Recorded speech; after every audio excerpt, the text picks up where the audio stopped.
Hello दोस्तों, नमस्कार। LP सरकारी जॉब चैनल पर आपका हार्दिक स्वागत और अभिनंदन करता हूं। ये सेशन कक्षा 10 के लिए है। कक्षा 10 का पाठ 1 से है। पाठ 1 के भारत और समकालीन विश्व का इतिहास। ये कक्षा 10 का पाठ 1 है, भारत और समकालीन विश्व का इतिहास। इसमें इस इतिहास में यूरोप में राष्ट्रवाद का उदय कैसे हुआ, इस पर बहुविकल्पी प्रश्न हैं। ये बहुविकल्पी प्रश्न ऐसे रखे गए हैं कि आपको इससे लघु उत्तरीय और दीर्घ उत्तरीय प्रश्नों को करने में भी सहायता मिलेगी। बहुविकल्पी प्रश्नों को अगर सही से पढ़ लिया, सुन लिया, दिमाग में बैठा लिया तो इससे आपको लघु उत्तरीय और दीर्घ उत्तरीय प्रश्नों को करने में भी सहायता मिलेगी। तो हम आपके पास इतने प्रश्न घुमा फिरा कर आपके पास इतने प्रश्न भेजेंगे कि आपको लघु उत्तरीय दीर्घ उत्तरीय भी इसी से मिल जाएंगे। अब पहले बहुविकल्पी प्रश्न करें, उसके बाद में फिर लघु उत्तरीय दीर्घ उत्तरीय प्रश्न आपके ऊपर प्रश्न को पढ़कर बताकर आपसे व्याख्या करवाएंगे। आप उसको लिखेंगे, समझेंगे। तो चलिए हम बहुविकल्पी प्रश्नों को आपके सामने ले आते हैं, जिसका पहला प्रश्न है,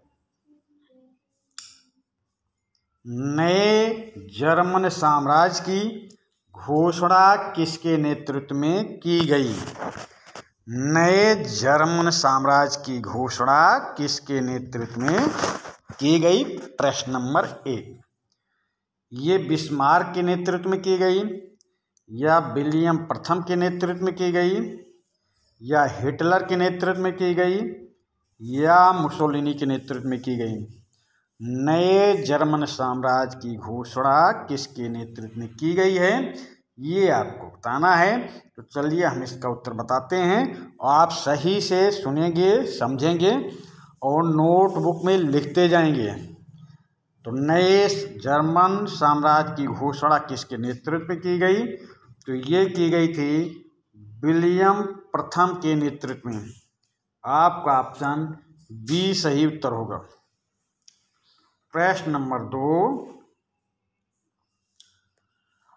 प्रसा के राजा विलियम प्रथम को, अब यहाँ पे आपको ये भी ध्यान देना है, विलियम प्रथम कहाँ का राजा था? प्रसा का राजा था। प्रसा के राजा विलियम प्रथम को जर्मनी का सम्राट कब घोषित किया गया? प्रसा के राजा विलियम प्रथम को जर्मनी का सम्राट कब घोषित किया गया? 1671 ईस्वी में, या 1771 ईस्वी में, या 1871 ईस्वी में, या 1971 ईस्वी में? तो चलिए भाई, प्रसा के राजा विलियम प्रथम को जर्मनी का सम्राट कब घोषित किया गया? तो ये घोषित किया गया था 1871 में। आपका उत्तर सी सही होगा, 1871 में। चलिए प्रश्न नंबर 3 पे आते हैं। प्रसा के राजा विलियम प्रथम को कहाँ पर जर्मनी का नेतृत्व सौंपा गया? प्रसा के राजा विलियम प्रथम को कहाँ पर जर्मनी का नेतृत्व सौंपा गया? ये आपका प्रश्न है। ऑप्शन देख लेते हैं।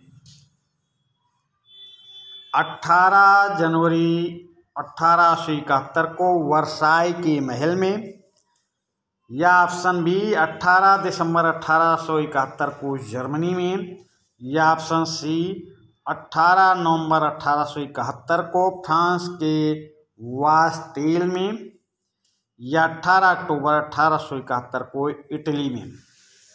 तो चलिए भाई उत्तर बताने का प्रयास करें। प्रसा की राजा विलियम प्रथम को कहाँ पर जर्मनी का नेतृत्व सौंपा गया? तो चलिए हम इसका आपको उत्तर बताते हैं। ये 18 जनवरी 1871 को वर्साई के महल में विलियम प्रथम को जर्मनी का नेतृत्व सौंपा गया। चलिए अगले प्रश्न पे आते हैं। प्रश्न नंबर 4, किसके नेतृत्व में ऑस्ट्रिया, डेनमार्क और फ्रांस से हुए युद्ध में प्रशा की जीत हुई? किसके नेतृत्व में ऑस्ट्रिया, डेनमार्क और फ्रांस से हुए युद्ध में प्रशा की जीत हुई? तो चलिए भाई ऑप्शन देखते हैं। विलियम प्रथम के नेतृत्व में, या विलियम द्वितीय के नेतृत्व में, या ऑटो वान बिस्मार्क के नेतृत्व में, या नेपोलियन के नेतृत्व में? प्रश्न नंबर 4,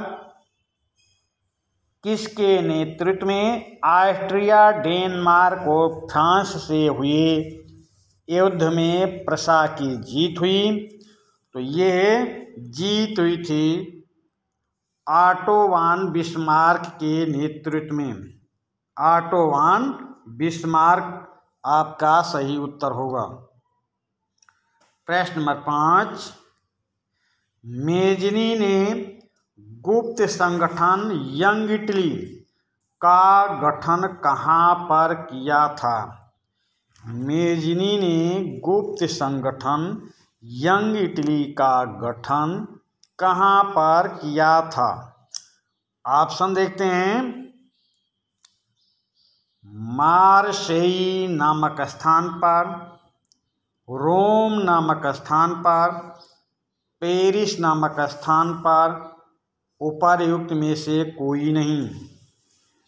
तो मेजनी ने गुप्त संगठन या भूमिगत संगठन यंग इटली का गठन कहाँ पर किया था? तो इसका उत्तर आप समझेंगे, याद करेंगे, नोटबुक में लिखेंगे। मार्सेई नामक स्थान पर, मार्सेई। चलिए प्रश्न नंबर 6 देखते हैं। किसके नेतृत्व में इटली में 1831 से 1848 के मध्य क्रांतिकारी विद्रोहियों को असफलता प्राप्त हुई? किसके नेतृत्व में इटली में 1831 से 1848 के मध्य क्रांतिकारी विद्रोहियों को असफलता प्राप्त हुई? ऑप्शन देखते हैं। ये ज्यूसेपे मेत्सनी को असफलता प्राप्त हुई, या काबूर को, या गैरिबाल्डी को, या मुसोलिनी को? तो चलिए भाई उत्तर बताते हैं हम। किसके नेतृत्व में इटली में 1831 से 1848 के मध्य क्रांतिकारी विद्रोहियों को असफलता प्राप्त हुई? तो ये असफलता मिली थी मेजनी को, ज्यूसेपे मेजनी। इन्हीं का नाम मेजनी है भाई, मेजनी। चलिए अगले प्रश्न पे चलते हैं। प्रश्न नंबर 7, 1830 के दशक में इटली के एकीकरण में किसने महत्वपूर्ण भूमिका निभाई? 1830 के दशक में इटली के एकीकरण में किसने महत्वपूर्ण भूमिका निभाई? ऑप्शन देखते हैं। ये मेजनी ने महत्वपूर्ण भूमिका निभाई, या काबूर ने भूमिका निभाई, या गैरिबाल्डी ने, या हिटलर ने? तो 1830 के दशक में इटली के एकीकरण में मेजनी ने महत्वपूर्ण भूमिका निभाई भाई। क्या उत्तर हो जाएगा? Mazzini, option A Mazzini. चलिए प्रश्न नंबर 8 पे आते हैं। सार्डिनिया पीडमेंट के उस राजा का नाम बताएं। सार्डिनिया पीडमेंट के उस राजा का नाम बताएं जिसके मंत्री काबूर ने इटली के एकीकरण में महत्वपूर्ण भूमिका निभाई। सार्डिनिया पेडमेंट के उस राजा का नाम बताना है आपको जिसके मंत्री काबूर ने इटली के एकीकरण में महत्वपूर्ण भूमिका निभाई। तो उस राजा का नाम बताना है। तो ये थे मेजनी या गैरीबाल्डी या विक्टर इमैनुएल द्वितीय या बिस्मार्क।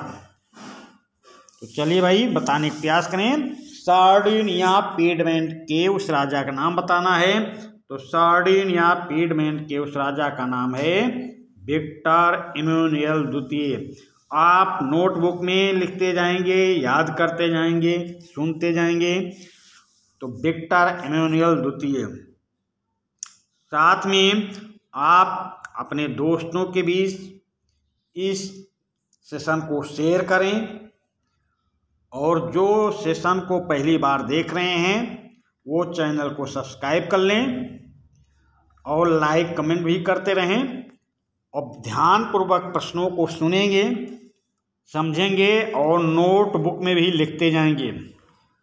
प्रश्न नंबर 9, इटली के एकीकरण में उस व्यक्ति का नाम बताएं जो ना क्रांतिकारी था, ना जनतंत्र में आस्था थी और इतावली से ज़्यादा फ्रेंच भाषा बोलता था। रहता इटली में था पर उसकी भाषा फ्रेंच थी, इतावली भाषा भी कम बोलता था। तो इटली के एकीकरण में उस व्यक्ति का नाम बताएं जो ना क्रांतिकारी था, ना जनतंत्र में आस्था थी और इतावली से ज़्यादा फ्रेंच भाषा बोलता था। तो उस व्यक्ति का आपको नाम बताना है। तो गैरीबाल्डी थे या काबूर थे या नेपोलियन थे या मुसोलिनी थे। प्रश्न नंबर 9 का उत्तर बताने का प्रयास करें। तो ये सार्डिनिया पेडमेंट विक्टर इमैनुएल द्वितीय का मंत्री काबूर थे, काबूर। आपका उत्तर ऑप्शन बी सही होगा। प्रश्न नंबर 10, फ्रांस से सार्डिनिया पेडमेंट की एक कूटनीतिक संधि हुई। इस संधि में किसका हाथ था? फ्रांस से सार्डिनिया पेडमेंट की एक कूटनीतिक संधि हुई। इस संधि में किसका हाथ था?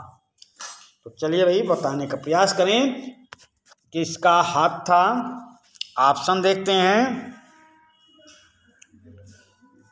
बिस्मार्क का हाथ था या नेपोलियन का या हिटलर का या काबूर का? चलिए भाई बताने का प्रयास करें किसका हाथ था। तो इस संधि को करवाने में काबूर का हाथ था, काबूर। आपका उत्तर काबूर सही होगा। अगले प्रश्न पे आ जाएं। प्रश्न नंबर 11, 1859 में ऑस्ट्रिया को किसने हरा दिया था? 1859 में ऑस्ट्रिया को किसने हरा दिया था? प्रश्न नंबर 11 का उत्तर देने का प्रयास करें। तो ये गैरीबाल्डी ने हरा दिया था या मेजनी ने या बिस्मार्क ने या काबूर ने? 1859 में ऑस्ट्रिया को किसने हरा दिया था?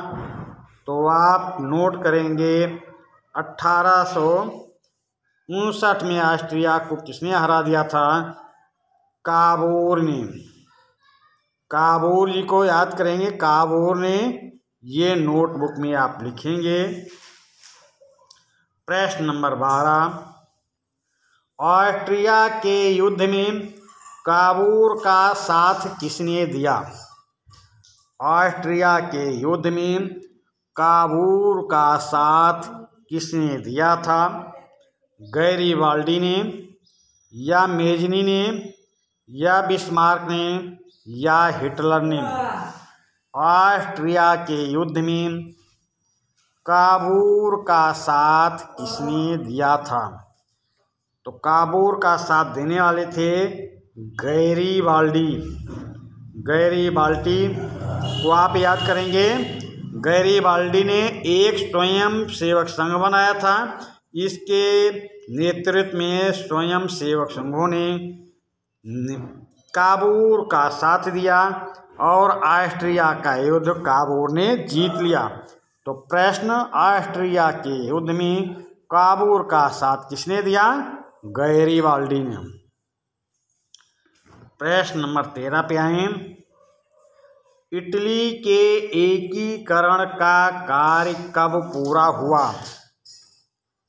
इटली के एकीकरण का कार्य कब पूरा हुआ? 1848 में, 1852 में, 1858 में, 1861 में। चलिए यही बताने का प्रयास करें। तो इटली के एकीकरण का कार्य कब पूरा हुआ? तो ये पूरा हुआ था 1870 में। ये पूरा हुआ 1870 में। आप नोटबुक में ऐसा ही लिखेंगे, ध्यान से ऐसा ही सुनेंगे, समझेंगे। तो अब आप उत्तर क्या देंगे? 4 ऑप्शन से आपको उत्तर देना है। तो जो निकटतम उत्तर होगा उस पर आप जाएंगे। तो निकटतम 1848, 1852, 1858, 1861। आपका उत्तर सही है 1870। निकटतम क्या सही होगा? 1861। अब आप 1861 पे जाएंगे। चलिए अगले प्रश्न की ओर चलते हैं। प्रश्न नंबर 14। इटली के एकीकरण का कार्य, इटली के एकीकरण का कार्य पूरा होने पर संयुक्त इटली का शासक किसे घोषित किया गया? इटली के एकीकरण का कार्य पूरा होने पर संयुक्त इटली का शासक किसे घोषित किया गया? ऑप्शन देखते हैं।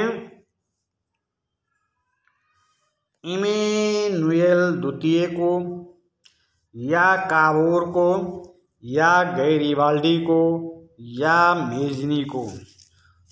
तो आप यहाँ पर ये ध्यान से सुनेंगे कि ये इटली के एकीकरण में काबूर, गैरीबाल्डी और मेजनी ने महत्वपूर्ण भूमिका निभाई थी। पर इटली के एकीकरण का कार्य जब पूरा हुआ तो संयुक्त इटली का शासक किसे घोषित किया गया? तो आप नोटबुक में इमैनुएल द्वितीय को लिखेंगे, दिमाग में इमैनुएल द्वितीय को याद करेंगे। चलिए भाई अगले प्रश्न पे आते हैं। इटली के एकीकरण में किसका सहयोग नहीं था? इटली के एकीकरण में किसका सहयोग नहीं था? मेजनी का नहीं था, या काबूर का नहीं, या गैरीबाल्डी का नहीं, या मुसोलिनी का नहीं। तो इटली के एकीकरण में किसका सहयोग नहीं था? यानी 3 लोगों को सहयोग था। तो सहयोग मेजनी का था, काबूर का था, गैरीबाल्डी का था। तो आपका उत्तर क्या सही होगा? उत्तर सही होगा मुसोलिनी। आप मुसोलिनी पे जाएंगे, मुसोलिनी लिखेंगे, समझेंगे, याद करेंगे। मुसोलिनी का इटली के एकीकरण में कोई सहयोग नहीं था। चलिए अगले प्रश्न पे आते हैं। प्रश्न नंबर 16। दक्षिण इटली में जिन आम किसानों ने गैरीबाल्डी को समर्थन दिया था वह विक्टर इमैनुएल की पत्नी किसे मानते थे? चलिए वही बताने का प्रयास करें। दक्षिण इटली में जिन आम किसानों ने गैरीबाल्डी को समर्थन दिया था वह विक्टर इमैनुएल की पत्नी किसे मानते थे? ऑप्शन देखते हैं। इटालिया को मानते थे, या ला टालिया को मानते थे, या एंतानेत को मानते थे, या मैडम मेरी को मानते थे। भाई दक्षिण इटली के जिन की आम किसानों ने गैरिबाल्डी को समर्थन दिया था, वह विक्टर एमेनुएल की पत्नी किसे मानते थे? तो वो मानते थे, इटालिया को नहीं मानते थे, एंतानेत ये फ्रांसीसी थी, मैडम मेरी ये इंग्लैंड की थी, वो मानते थे ला टालिया को मानते थे। आपका ऑप्शन बी सही होगा। प्रश्न नंबर 17, 1834 में इटली के गणतंत्रीय विद्रोह में भाग लेने के कारण और असफल होने के कारण किसे दक्षिण अमेरिका भागना पड़ा? चलिए भाई फिर से प्रश्न को देख लें। 1834 में इटली के गणतंत्रीय विद्रोह में भाग लेने के कारण और असफल होने के कारण किसे दक्षिण अमेरिका भागना पड़ा था? ऑप्शन देखते हैं। गैरिबाल्डी को भागना पड़ा, या पीटर मांड को भागना पड़ा, या काबोर को भागना पड़ा, या मिराबो को भागना पड़ा। चलिए भाई बताने का प्रयास करें किसे भागना पड़ा। तो ये भागना पड़ा था गैरिबाल्डी को। आपका उत्तर गैरिबाल्डी होगा। गैरिबाल्डी को भागना पड़ा। प्रश्न नंबर 18, गैरिबाल्डी के स्वयं सेवक किस नाम से जाने गए थे? गैरिबाल्डी के स्वयं सेवक किस नाम से जाने गए थे? ब्लैक शर्ट्स नाम से, या ग्रीन शर्ट्स नाम से, या रेड शर्ट्स नाम से, या व्हाइट शर्ट्स नाम से। तो चलिए भाई प्रश्न को फिर से पढ़े सुने। गैरिबाल्डी के स्वयं सेवक किस नाम से जाने गए? प्रश्न नंबर 18। तो गैरिबाल्डी के स्वयं सेवक किस नाम से जाने गए? रेड शर्ट नाम से जाने गए। अगले प्रश्न पे आ जाएं। प्रश्न नंबर 19, इंग्लैंड की संसद ने राजतंत्र से शक्ति कब छीन ली? इंग्लैंड की संसद ने राजतंत्र से शक्ति कब छीन ली? 1588 में, या 1688 में, या 1788 में, या 1888 में? इंग्लैंड की संसद ने राजतंत्र से शक्ति कब छीन ली?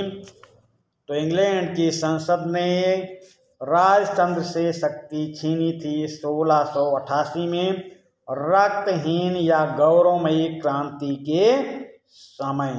उत्तर आपका सही होगा ऑप्शन बी 1688।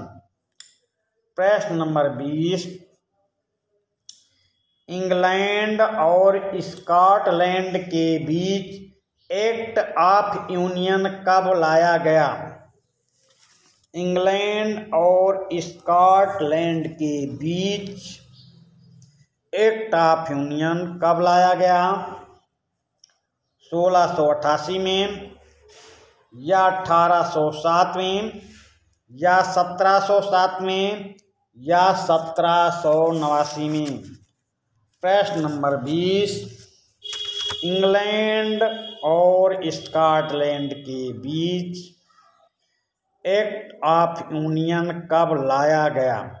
तो ये लाया गया था 1707 में। 1707 में। आपका उत्तर सी सही होगा, 1707। अगले प्रश्न की ओर चलते हैं। प्रश्न नंबर 21। प्रश्न नंबर 21। इंग्लैंड और स्कॉटलैंड को मिलाकर United kingdom of great Britain का गठन कब हुआ? इंग्लैंड और स्कॉटलैंड को मिलाकर United kingdom of great Britain का गठन कब हुआ? तो चलिए भाई ऑप्शन देखते हैं। ये गठन हुआ था 1707 में, या 1708 में, या 1709 में, या 1706 में। तो ये गठन हुआ था 1707 में। आपका उत्तर सही होगा ऑप्शन ए। ऑप्शन ए पे जाएंगे, ऑप्शन ए सही उत्तर होगा। अगले प्रश्न पे चलते हैं। आयरलैंड को बलपूर्वक United kingdom of great Britain में कब शामिल किया गया? आयरलैंड को बलपूर्वक United kingdom of great Britain में कब शामिल किया गया? प्रश्न नंबर 22। ऑप्शन देखते हैं। 1688 में, या 1707 में, या 1789 में, या 1801 में। प्रश्न नंबर 22 का हम आपको उत्तर बताते हैं। आप इसी उत्तर पे जाएंगे 1801 में। आपका उत्तर सही होगा 1801। चलिए अगले प्रश्न की ओर चलते हैं। प्रश्न नंबर 23। फ्रांस ने अपने स्वतंत्रता के नारी प्रतीक को क्या नाम दिया था? फ्रांस ने अपने स्वतंत्रता के नारी प्रतीक को क्या नाम दिया था? ऑप्शन देखते हैं। मारियान, जर्मेनिया, बलूत, एंटाइनेट। तो यहाँ पर फ्रांस की बात हो रही है, तो जर्मेनिया जर्मनी की नारी प्रतीक थी, बलूत वृक्ष का नाम है, एंटाइनेट फ्रांस की महारानी थी। और यहाँ पे जो नारी प्रतीक के रूप में दिखाई गई है उसका नाम था, क्या नाम था भाई? मारियान। आप उत्तर मानेंगे मारियान। चलिए प्रश्न नंबर 24 की ओर चलते हैं। जर्मन राष्ट्र का नारी रूपक क्या है? जर्मन राष्ट्र का नारी रूपक क्या है? मारियान, जर्मेनिया, बाज छाप कवच, या एंटाइनेट। प्रश्न नंबर 24। जर्मन राष्ट्र का नारी रूपक क्या है? तो जर्मन राष्ट्र का नारी रूपक है जर्मेनिया। जर्मेनिया आपका प्रश्न नंबर 24 का ऑप्शन सी लिखेंगे, याद करेंगे, समझेंगे। प्रश्न को ध्यानपूर्वक देखने के बाद, सुनने के बाद, पढ़ने के बाद ऑप्शन को ध्यानपूर्वक सुनेंगे और फिर जो आपका उत्तर सही बताया जाएगा या आप सही समझेंगे उसको नोटबुक में लिखते चलेंगे। जैसा कि जर्मन राष्ट्र का नारी रूपक क्या है, तो आप चारों ऑप्शन लिखें और उसके नीचे उत्तर लिखकर लिखें जर्मेनिया। इस तरह आप लिखेंगे तो आपका ये ज्ञान अस्थायी होगा। चलिए अगले प्रश्न नंबर 25 पे चलते हैं। जर्मेनिया को किस वृक्ष के पत्तों का मुकुट पहनाकर दर्शाया गया है? जर्मेनिया को किस वृक्ष के पत्तों का मुकुट पहनाकर दर्शाया गया है? ऑप्शन देखते हैं। ये आम के वृक्ष के पत्ते थे, या नीम के वृक्ष के पत्ते, या शहतूत वृक्ष के पत्ते, या बलूत वृक्ष के पत्ते। किस वृक्ष के पत्ते को पहनाकर जर्मेनिया का मुकुट बना था, जर्मेनिया को दर्शाया गया था? तो प्रश्न नंबर 25 में उत्तर आपका सही होगा। ये बलूत था। बलूत के पत्तों से, बलूत के पत्तों से जर्मेनिया का मुकुट सजाया गया था, जर्मेनिया को मुकुट पहनाया गया था बलूत के पत्तों से। चलिए अब अगले प्रश्न पे चलते हैं। प्रश्न नंबर 26, जर्मनी में किस वृक्ष को वीरता का प्रतीक माना जाता है? जर्मनी में किस वृक्ष को वीरता का प्रतीक माना जाता है? तो चलिए ऑप्शन देखते हैं। बलूत वृक्ष को, या बरगद वृक्ष को, या पीपल वृक्ष को, या शीशम वृक्ष को। किस वृक्ष को माना जाता है? जर्मनी में किस वृक्ष को वीरता का प्रतीक माना जाता है? तो ये माना जाता है बलूत वृक्ष को। आपका ऑप्शन क्या सही होगा? बलूत वृक्ष। अगले प्रश्न पे आ जाएं। यह कहाँ लिखा गया है? जर्मन तलवार जर्मन राइन की रक्षा करती है। ये कहाँ पर लिखा गया है? प्रश्न नंबर 27 देखें। ये कहाँ पर लिखा गया है? जर्मन तलवार जर्मन राइन की रक्षा करती है। ऑप्शन देखते हैं। जर्मेनिया के हाथ में जो तलवार थी, जर्मेनिया के हाथ में जो तलवार थी उस पर लिखा था, या मारियान की प्रतिमा जो चौराहे पर लगी थी उस पर लिखा था, या बलूत के पत्तों पर लिखा था, या स्वतंत्रता, न्याय और गणतंत्र के प्रतीक पर लिखा था। चलिए भाई ऑप्शन फिर से देखें। जर्मेनिया के हाथ में जो तलवार थी, या मारियान की प्रतिमा जो चौराहे पर लगी थी, या बलूत के पत्तों पर लिखी थी, या स्वतंत्रता, न्याय और गणतंत्र के प्रतीक पर लगी थी। तो चलिए भाई बताने का प्रयास करें कि ये कहाँ लिखा गया है। जर्मन तलवार जर्मन राइन की रक्षा करती है। तो चलिए इसका उत्तर हम आपको बताते हैं। जर्मेनिया के हाथ में जो तलवार थी उस पर लिखा गया था जर्मन तलवार जर्मन राइन की रक्षा करती है। चलिए अगले प्रश्न पे चलते हैं। प्रश्न नंबर 28, टूटी हुई बेड़िया किसका प्रतीक है? टूटी हुई बेड़िया किसका प्रतीक है? बहादुरी का प्रतीक है, या गुलामी का प्रतीक है, या मुकाबले की तैयारी का प्रतीक है, या आज़ादी मिलने का प्रतीक है? तो चलिए भाई प्रश्न नंबर 28 का उत्तर हम आपको बताते हैं। टूटी हुई बेड़िया किसका प्रतीक है? तो टूटी हुई बेड़िया आज़ादी का प्रतीक है भाई, आज़ादी का प्रतीक। ऑप्शन डी सही उत्तर होगा।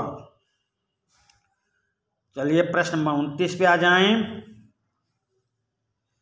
बाज छाप कवच क्या है? बाज छाप कवच क्या है? चलिए भाई अगला प्रश्न देखें। बाज छाप कवच क्या है? ये शांत की चाह है, या बहादुरी है, या जर्मन साम्राज्य का प्रतीक शक्ति है, या आज़ादी मिलना है? प्रश्न नंबर 29 बाज छाप क्या है, किसका प्रतीक है? शांत की चाह का प्रतीक है, या बहादुरी का प्रतीक है, या जर्मन साम्राज्य का प्रतीक शक्ति है, या आज़ादी मिलने का प्रतीक है? तो बाज छाप कवच क्या है? जर्मन साम्राज्य का प्रतीक शक्ति है। जर्मन साम्राज्य का प्रतीक शक्ति है। अगले प्रश्न पे चलते हैं। बलूत की पत्तियों का मुकुट किसका प्रतीक है? बलूत की पत्तियों का मुकुट किसका प्रतीक है?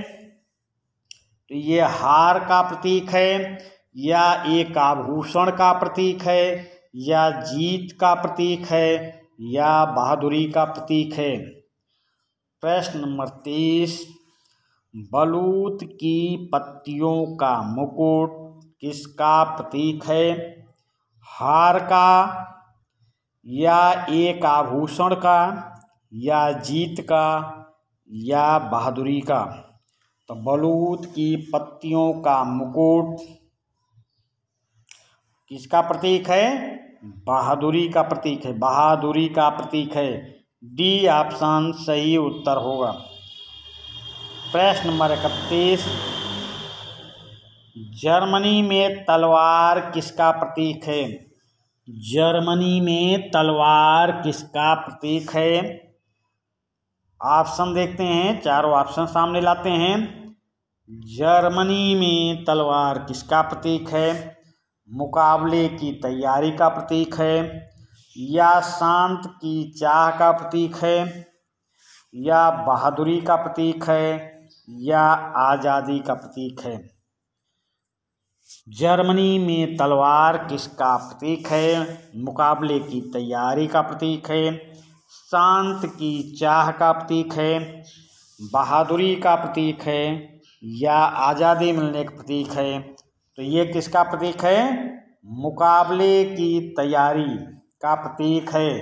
जैसा कि तलवार से स्पष्ट हो रहा कि मुकाबला होना है, मुकाबले की तैयारी का प्रतीक है।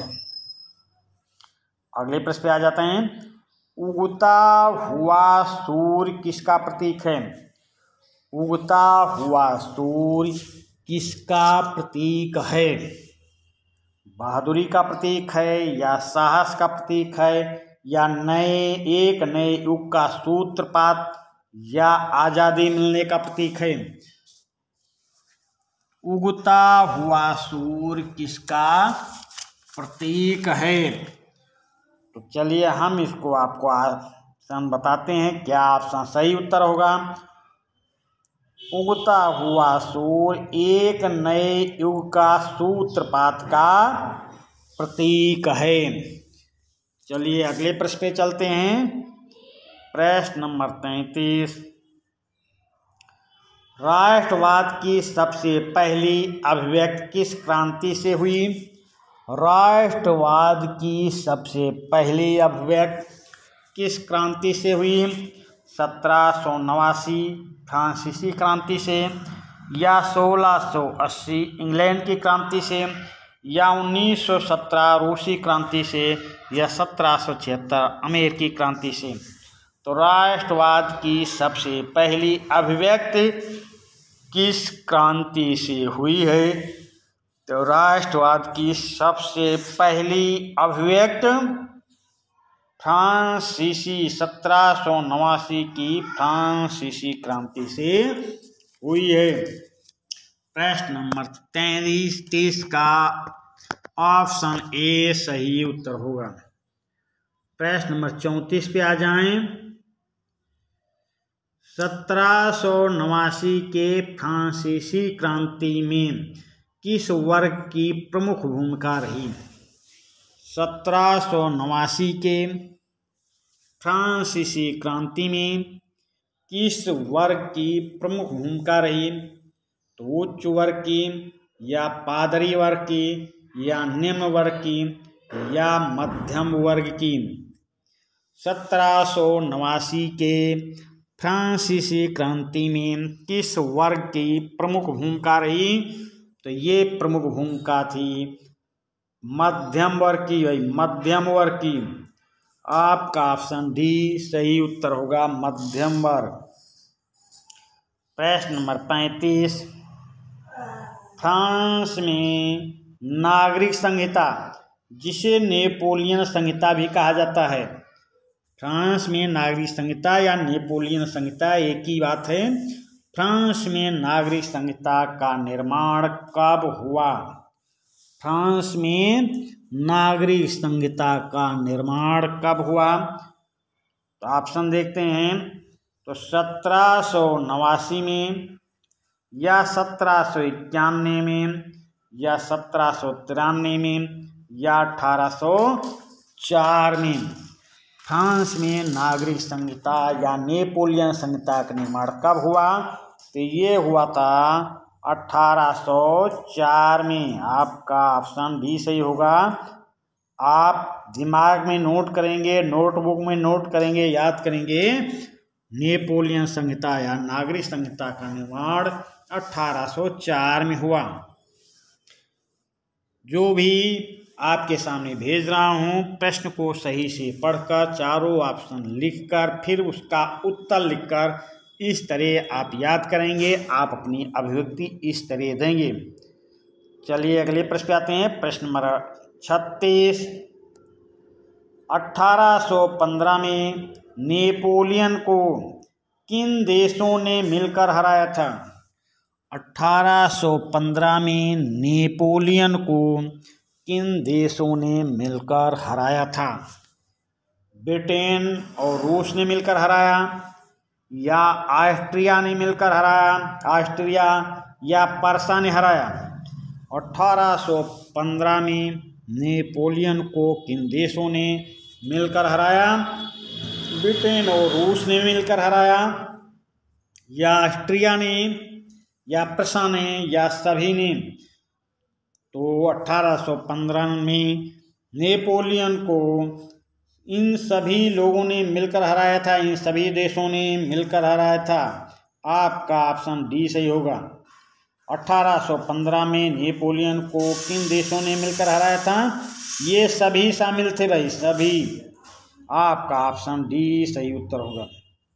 प्रश्न नंबर 37, 1815 में नेपोलियन को हराने के बाद जीत प्राप्त करने वाले सभी देश कहाँ पर संधि किए?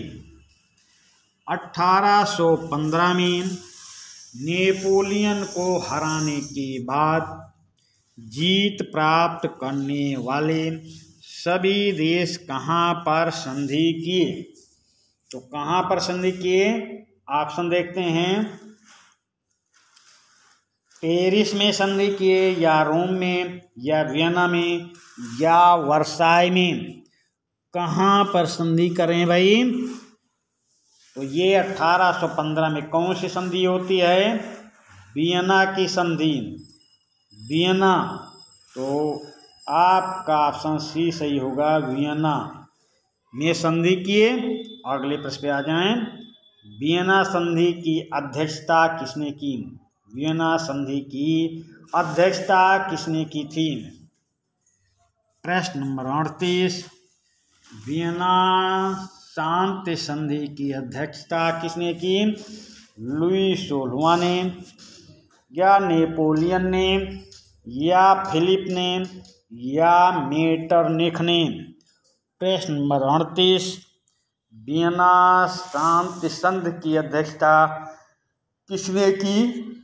चलिए हम आपको उत्तर बताते हैं, आप उत्तर लिखेंगे। मेटरनिख को भाई, मेटरनिख ने वियना शांति संधि की अध्यक्षता की थी। अगले प्रश्न पे आ जाएं। प्रश्न नंबर 39, प्रश्न नंबर 39, यंग इटली और यंग यूरोप नामक संगठन किसने बनाया? यंग इटली और यंग यूरोप नामक संगठन किसने बनाया था भाई?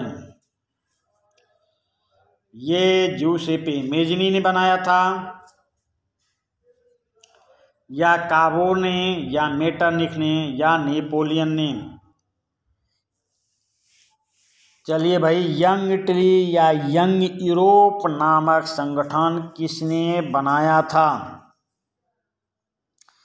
तो चलिए उत्तर बताने का प्रयास करें। तो ये बनाने वाले थे मेजनी भाई, ज्यूसेपे मेजनी ने बनाया था। अगले प्रश्न पे आते हैं, प्रश्न नंबर 40। मेजनी के बारे में किसने कहा है? मेजनी के बारे में किसने कहा? यह हमारी सामाजिक व्यवस्था का सबसे खतरनाक दुश्मन है। मेजनी के बारे में किसने कहा? यह हमारी सामाजिक व्यवस्था का सबसे खतरनाक दुश्मन है। तो किसने कहा था ये? नेपोलियन ने कहा था, या पीटर मांड ने कहा था, या मेटरनिख ने कहा था, या मुसोलिनी ने कहा था? चलिए भाई बताने का प्रयास करें। प्रश्न नंबर 40। मेजनी के बारे में किसने कहा यह हमारी सामाजिक व्यवस्था का सबसे खतरनाक दुश्मन है? तो ये वाक्य कहने वाले थे, ये विचार व्यक्त करने वाले थे मेटरनिख। आपका उत्तर सही होगा मेटरनिख। प्रश्न नंबर 41। राजतंत्रीय रूढ़िवाद के विरुद्ध फ्रांस में पहली क्रांति कब हुई? राजतंत्रीय रूढ़िवाद के विरुद्ध। प्रश्न को गौर से पढ़ेंगे, समझेंगे, देखेंगे, फिर ऑप्शन देखकर उत्तर करें। राजतंत्रीय रूढ़िवाद के विरुद्ध फ्रांस में पहली क्रांति कब हुई? चारों ऑप्शन सामने ले आते हैं कि कब हुई ये क्रांति। जुलाई 1830 में, या जुलाई 1835 में, या अगस्त 1840 में, या अगस्त 1850 में? तो चलिए भाई उत्तर बताने का प्रयास करें। प्रश्न नंबर 41। राजतंत्रीय रूढ़िवाद के विरुद्ध फ्रांस में पहली क्रांति कब हुई?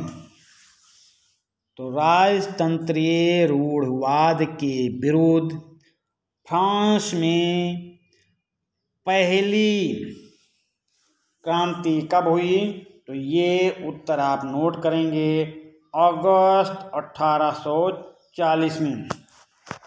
अगस्त 1840 में।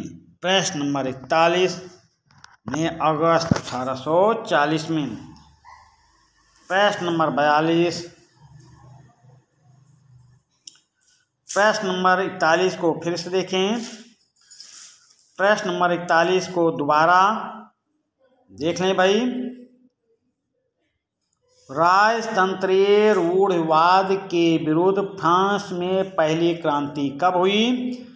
जुलाई 1830, या जुलाई 1835, या अगस्त 1840, या अगस्त 1850 में हुई?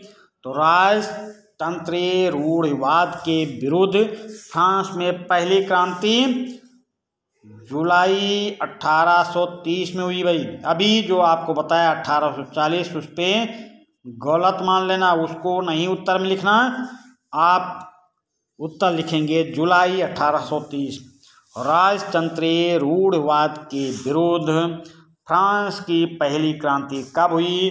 तो आप उत्तर में लिखेंगे जुलाई 1830 में।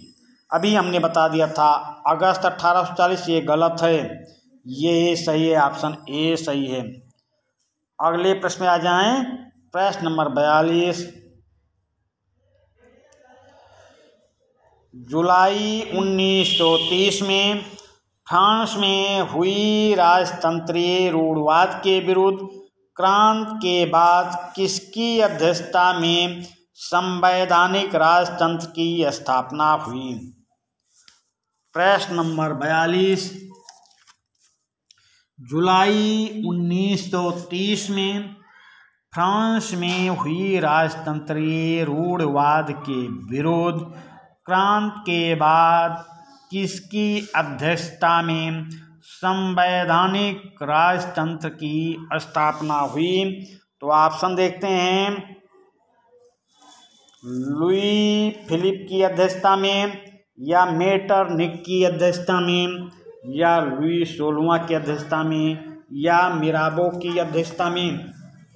जुलाई 1930 में फ्रांस में हुई राजतंत्रीय रूढ़वाद के विरोध क्रांति के बाद किसकी अध्यक्षता में संवैधानिक राजतंत्र की स्थापना हुई? तो ये स्थापना हुई थी लुई फिलिप की अध्यक्षता में। लुई फिलिप उत्तर आप जानेंगे। लुई फिलिप को आप लिखेंगे नोटबुक में, याद करेंगे, समझेंगे। चलिए अगले प्रश्न पे आ जाएं। प्रश्न नंबर 43, किसने कहा था जब फ्रांस छींकता है तो बाकी यूरोप को सर्दी जुकाम हो जाता है? किसने कहा था जब फ्रांस छींकता है तो बाकी यूरोप को सर्दी जुकाम हो जाता है?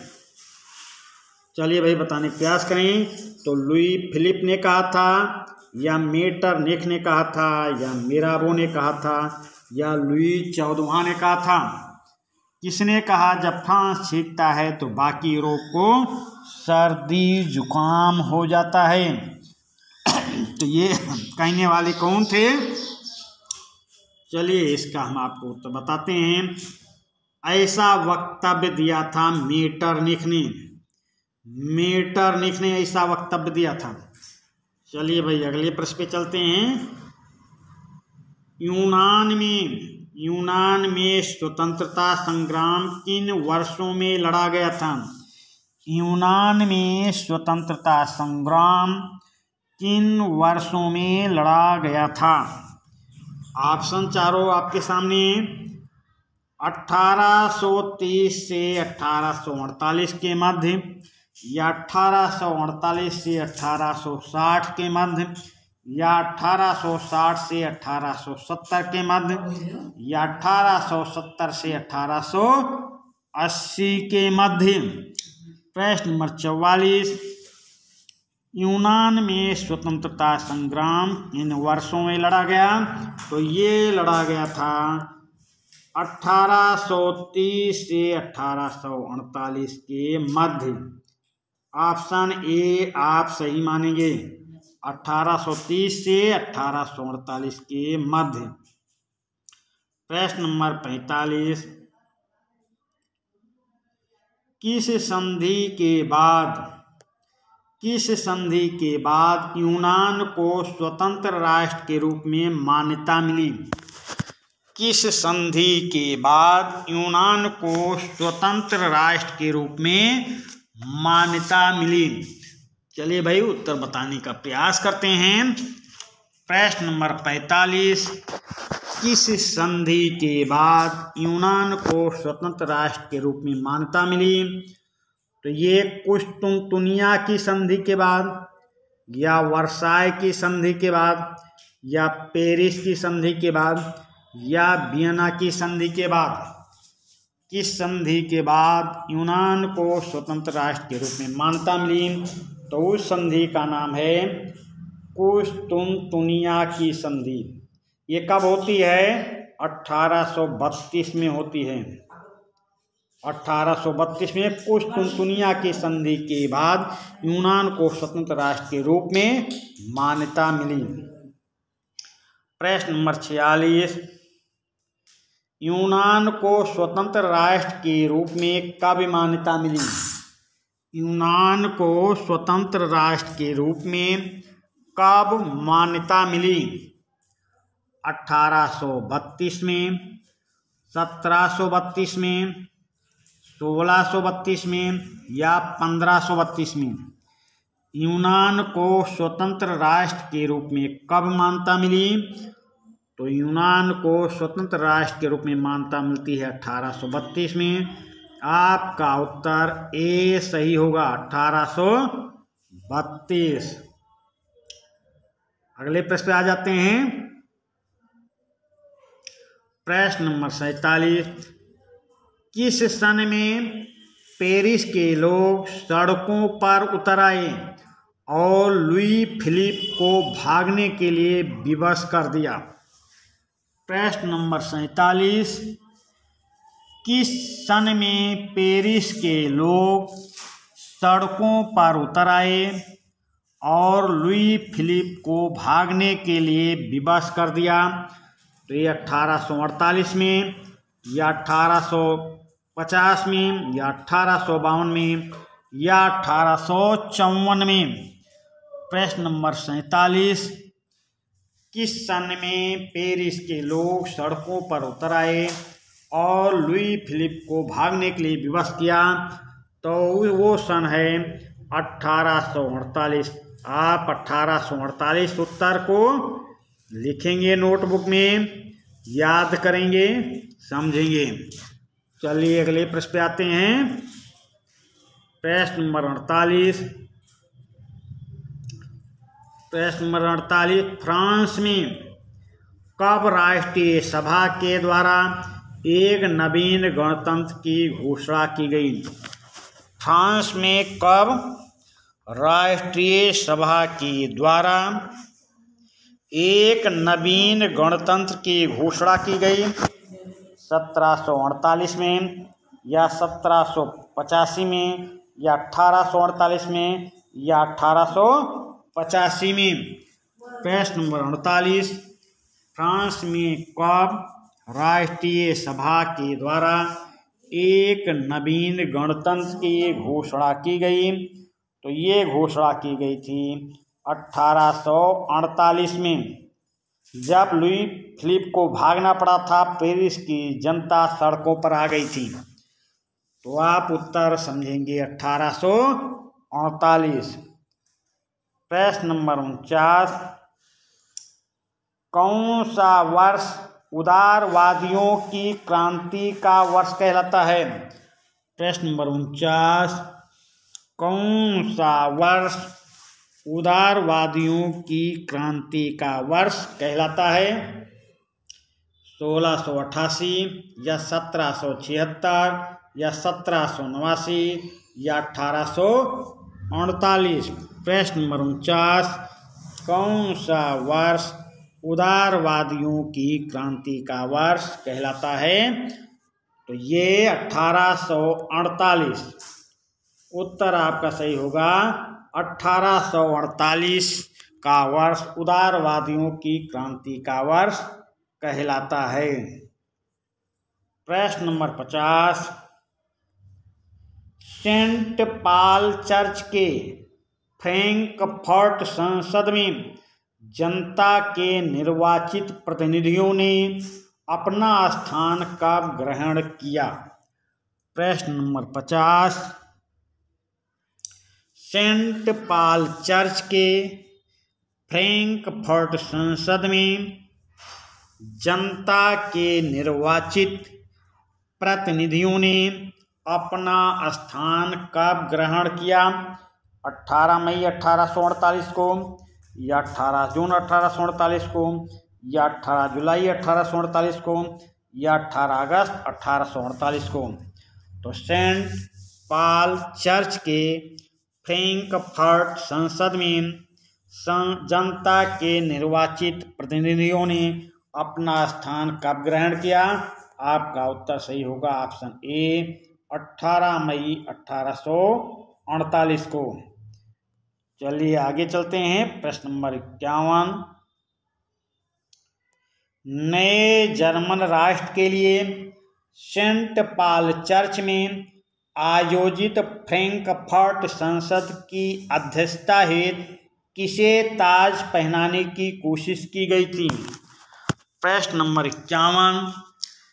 नए जर्मन राष्ट्र के लिए सेंट पॉल चर्च में आयोजित फ्रैंकफर्ट संसद की अध्यक्षता हेतु किसे ताज पहनाने की कोशिश की गई थी? तो प्रश्न को फिर से सुन लें। नए जर्मन राष्ट्र के लिए सेंट पॉल चर्च में आयोजित फ्रैंकफर्ट संसद की अध्यक्षता हेतु किसे ताज पहनाने की कोशिश की गई? तो ये ऑप्शन देखते हैं, फ्रेडरिक विल्हेम चतुर्थ को, या फ्रेडरिक विल्हेम द्वितीय को, या बिस्मार्क को, या विक्टर इमैनुएल द्वितीय को। चलिए भाई, प्रश्न नंबर 51 का उत्तर हम आपको बताते हैं। ये फ्रेडरिक विल्हेम चतुर्थ को ताज पहनाने की कोशिश की गई। आपका ऑप्शन ए सही होगा। प्रश्न नंबर 52, फ्रेडरिक विल्हेम चतुर्थ कहाँ का राजा था? फ्रेडरिक विल्हेम चतुर्थ कहाँ के राजा थे? प्रश्न नंबर 52, फ्रांस के राजा थे, या जर्मनी के राजा थे, या इटली के राजा थे, या प्रसा के राजा थे? फ्रेडरिक विल्हेम चतुर्थ कहाँ के राजा थे? तो ये राजा थे प्रसा के। ये कहाँ के राजा थे? प्रसा के राजा थे भाई, प्रसा। ऑप्शन सी सही उत्तर होगा। प्रश्न नंबर 53, जर्मनी में प्रसा के किस व्यक्ति ने जर्मनी के एकीकरण का नेतृत्व संभाला? जर्मनी में प्रसा के किस व्यक्ति ने जर्मनी के एकीकरण का नेतृत्व संभाला? बिस्मार्क ने संभाला, या नेपोलियन ने, या मेजनी ने, या काबोर ने? प्रश्न नंबर 53, जर्मनी में प्रसा के किस व्यक्ति ने जर्मनी के एकीकरण का नेतृत्व संभाला? तो 53 में ऑप्शन आपका सही होगा। ये नेतृत्व संभाला था बिस्मार्क ने। बिस्मार्क, ऑप्शन ए सही हो जाएगा। अगले प्रश्न पे आते हैं। प्रश्न नंबर 54, 1871 में वर्साय में प्रसा के किस राजा को जर्मनी का सम्राट घोषित किया गया? 1871 में वर्साय में प्रसा के किस राजा को जर्मनी का सम्राट घोषित किया गया? ऑप्शन देख लेते हैं, फ्रेडरिक विल्हेम चतुर्थ को, विलियम प्रथम को, फ्रेडरिक विल्हेम द्वितीय को, या विलियम द्वितीय को। तो चलिए भाई, उत्तर बताने की करें। प्रश्न नंबर 54, तो ये राजा 1871 में वर्साय में प्रसा के किस राजा को? विलियम प्रथम को जर्मनी का सम्राट घोषित किया गया। ऑप्शन बी सही उत्तर होगा। प्रश्न नंबर 55, 19वीं सदी के मध्य इटली कितने राज्यों में बटा हुआ था? 19वीं सदी के मध्य इटली कितने राज्यों में बटा हुआ था? 5 राज्यों में, 6 राज्यों में, 7 राज्यों में, या 8 राज्यों में? तो कितने राज्यों में बटा हुआ था ये बताना है आपको। चलिए हम बताते हैं। 19वीं सदी के मध्य में इटली 7 राज्यों में बटा हुआ था। 7 राज्य, ऑप्शन सी सही होगा। 7 राज्यों में बटा हुआ था। प्रश्न नंबर 56, इंग्लैंड की गौरवमयी क्रांति कब हुई? इंग्लैंड की गौरवमयी क्रांति कब हुई? 1688 में, या 1707 में, या 1789 में, या 1797 में? प्रश्न नंबर 56, इंग्लैंड की गौरवमयी क्रांति कब हुई? तो इंग्लैंड की गौरवमयी क्रांति 1688 में हुई भाई, 1688। प्रश्न नंबर 57 पे आ जाएं। इंग्लैंड और स्कॉटलैंड के बीच एक्ट ऑफ यूनियन द्वारा United kingdom of great Britain का गठन कब हुआ? प्रश्न नंबर 57 देखें। इंग्लैंड और स्कॉटलैंड के बीच एक्ट ऑफ यूनियन द्वारा United kingdom of great Britain का गठन कब हुआ? ऑप्शन देखते हैं 1789 में या 1707 में या 1790 या 1797 में। तो ये हुई थी संधि, ये इकट्ठा हुए थे, इनके बीच जो गठन हुए थे दोनों मिलकर, ये 1707 में। ऑप्शन बी पे जाएंगे 1707। अगले प्रश्न पे आते हैं। नेपोलियन द्वारा इटली पर हमला कब किया गया? नेपोलियन द्वारा इटली पर हमला कब किया गया? प्रश्न नंबर 58। नेपोलियन द्वारा इटली पर हमला कब किया गया? 1797 में या 1789 में या 1793 में या 1804 में। तो नेपोलियन द्वारा इटली पर हमला किया जाता है 1797 में। 1804 में वहाँ का सम्राट बनता है और ये नेपोलियन द्वारा इटली पर हमला किया जाता है 1797 में। प्रश्न नंबर 58 में ऑप्शन ए सही उत्तर होगा। अगले प्रश्न पे आ जाएं। यूनाइटेड किंगडम ऑफ ब्रिटेन में आयरलैंड को कब मिलाया गया? यूनाइटेड किंगडम ऑफ ब्रिटेन में आयरलैंड को कब मिलाया गया? प्रश्न नंबर 59। ये 1793 में मिलाया गया या 1789 में मिलाया गया या 1801 में मिलाया गया या 1804 में मिलाया गया। यूनाइटेड किंगडम ऑफ ब्रिटेन में आयरलैंड को कब मिलाया गया? तो इसका ऑप्शन सही होगा ऑप्शन सी 1801 में मिलाया गया था। United of kingdom of great Britain में आयरलैंड को मिलाया गया 1801 में। चलिए भाई अगले प्रश्न पे चलते हैं। प्रश्न नंबर 60। यूनानी स्वतंत्रता संग्राम का आरंभ कब हुआ? यूनानी स्वतंत्रता संग्राम का आरंभ कब हुआ? 1804 में या 1815 में या 1807 में या 1821 में। चलिए भाई बताने का प्रयास करें। यूनानी स्वतंत्रता संग्राम का आरंभ कब हुआ? तो ये आरंभ होता है यूनानी स्वतंत्रता संग्राम का आरंभ कब हुआ? तो ये आरंभ हुआ था 1821 में भाई। 1821 आपका ऑप्शन सही होगा। और ये सेशन अपने दोस्तों के बीच शेयर कर दें, लाइक और कमेंट भी करें।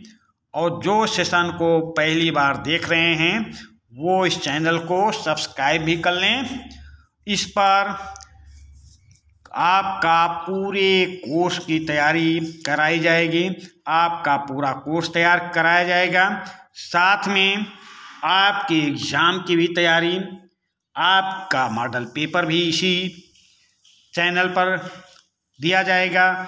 अभी जल्दी में 2023 में 3 मॉडल पेपर दिया गया था, जिसमें सारे के सारे प्रश्न यूपी से 5 प्रश्न पत्र आते हैं। 5 के 5 प्रश्न पत्र हूबहू मिल गए थे। तो आपका मॉडल पेपर इसी पे, प्रैक्टिस सेट इसी पर और पूरा कोर्स भी इसी चैनल पर कराया जाएगा। तो आप चैनल को सब्सक्राइब भी कर लें। तो ये कब आरंभ हुआ? 1821 में भाई। चलिए अगले प्रश्न पे आते हैं। फ्रांस की जुलाई क्रांति कब हुई? फ्रांस की जुलाई क्रांति कब हुई? 1830 में या 1821 में, 1804 में, 1815 में। अभी पहले के प्रश्नों में आपको बता चुका हूँ। जुलाई 1830 में फ्रांस की क्रांति हुई थी, तो आपका उत्तर आप समझ गए होंगे 1830। चलिए अगले प्रश्न पे चलते हैं। मेजनी द्वारा यंग इटली नामक संगठन का गठन कब किया गया? प्रश्न नंबर 62। मेजनी द्वारा यंग इटली नामक संगठन का गठन कब किया गया? तो ये गठन 1831 में किया गया, या 1821 में, या 1801 में, या 1804 में। तो मेजनी द्वारा यंग इटली नामक संगठन का गठन कब किया गया? तो ये किया गया था 1831 में। यंग इटली सोसाइटी का गठन, ये भूमिगत संगठन था, इसका गठन 1831 में मेजनी ने किया था। यूनान एक स्वतंत्र राष्ट्र कब बना? यूनान एक स्वतंत्र राष्ट्र कब बना? 1831 में, 1821 में, 1832 में, 1830 में। तो यूनान एक स्वतंत्र राष्ट्र कुस्तुनतुनिया की संधि के बाद 1832 में बना। तो आपका उत्तर क्या सही होगा? 1832। यूनान एक स्वतंत्र राष्ट्र कब बना? 1832 में बना भाई। चलिए अगले प्रश्न पे चलते हैं। इमैनुएल द्वितीय इटली का शासक कब बना? प्रश्न नंबर 64। इमैनुएल द्वितीय इटली का शासक कब बना?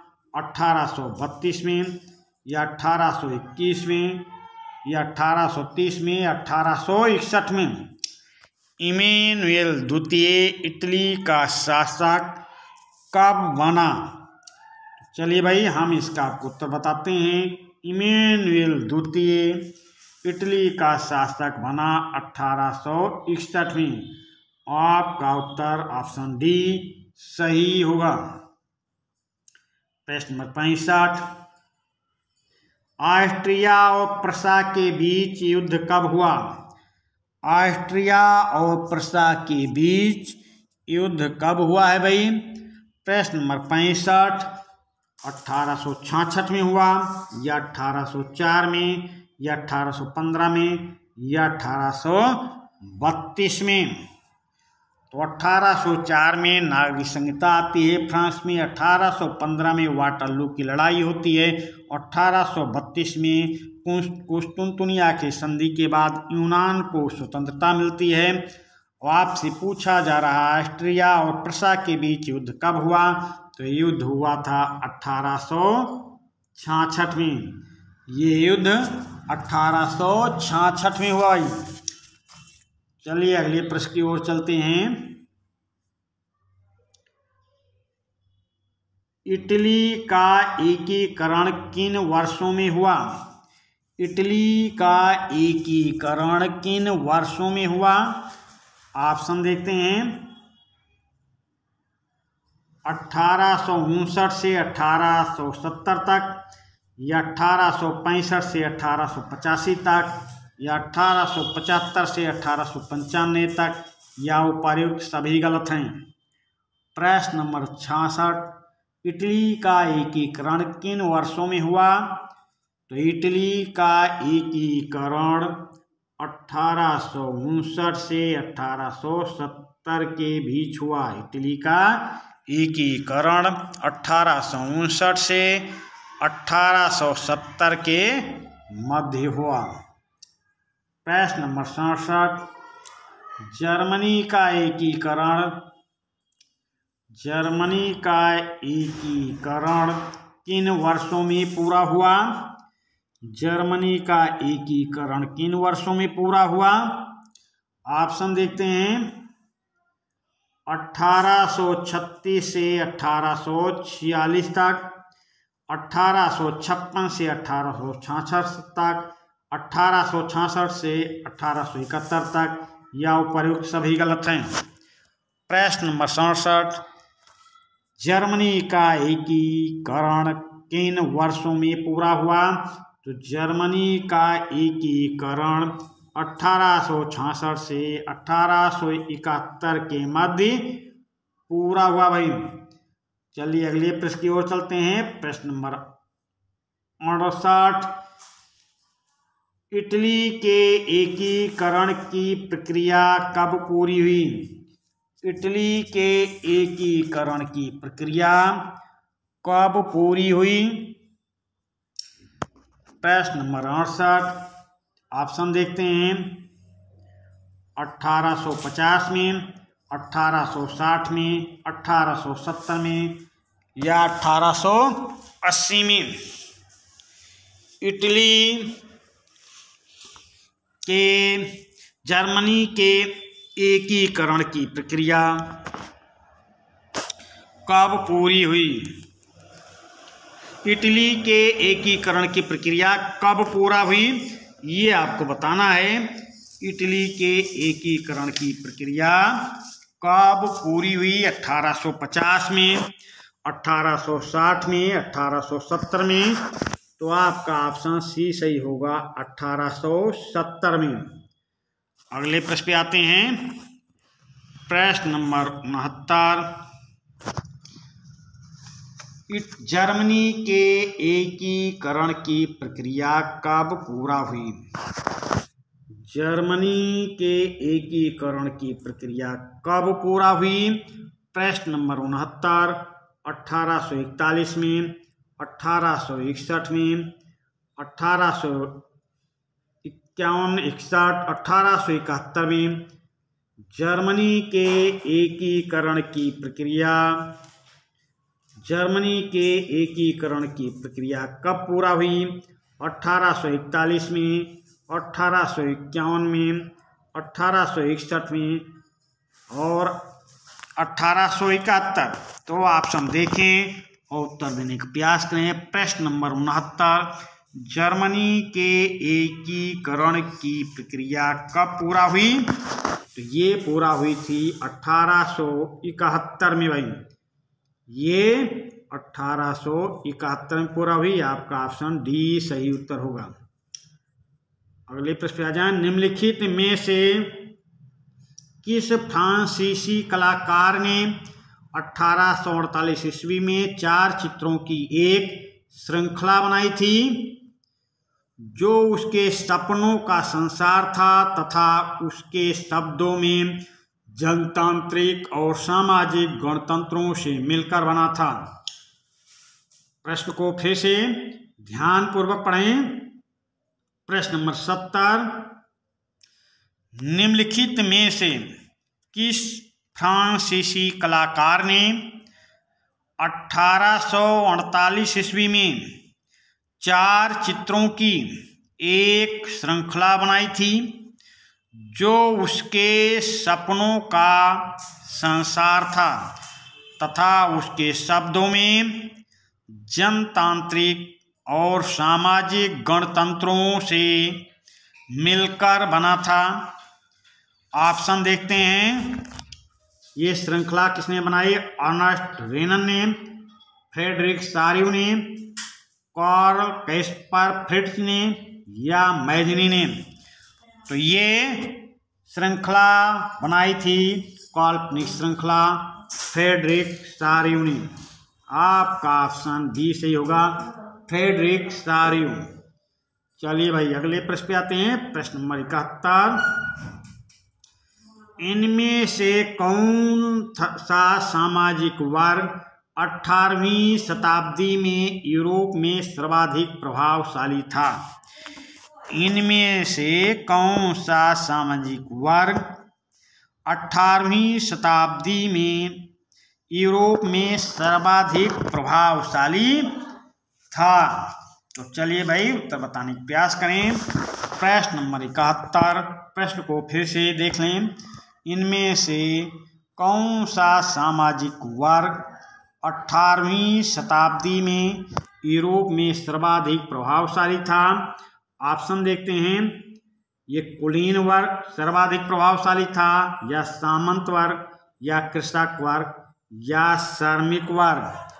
प्रश्न नंबर 71, कौन सा वर्ग सर्वाधिक प्रभावशाली था? तो ये कुलीन वर्ग सर्वाधिक प्रभावशाली था। कुलीन वर्ग आपका सही उत्तर होगा। चलिए, पाठ 1 कक्षा 10 के पाठ 1 का ये पहला सेशन है। आपका पाठ लिखकर पाठ वाइज आपका ये सेशन पढ़ रहा है। ये बहुविकल्पीय प्रश्न हैं। इन प्रश्नों में आपके लघु उत्तरीय और दीर्घ उत्तरीय प्रश्नों को करने में सहायता मिलेगी। इन प्रश्नों को अच्छी तरह से सुने, देखें, समझें और नोटबुक में लिखें। चलिए, अब हम अगले हफ्ते अगले सेशन में इसी पाठ से दूसरा सेशन के साथ आपसे मिलते हैं। धन्यवाद।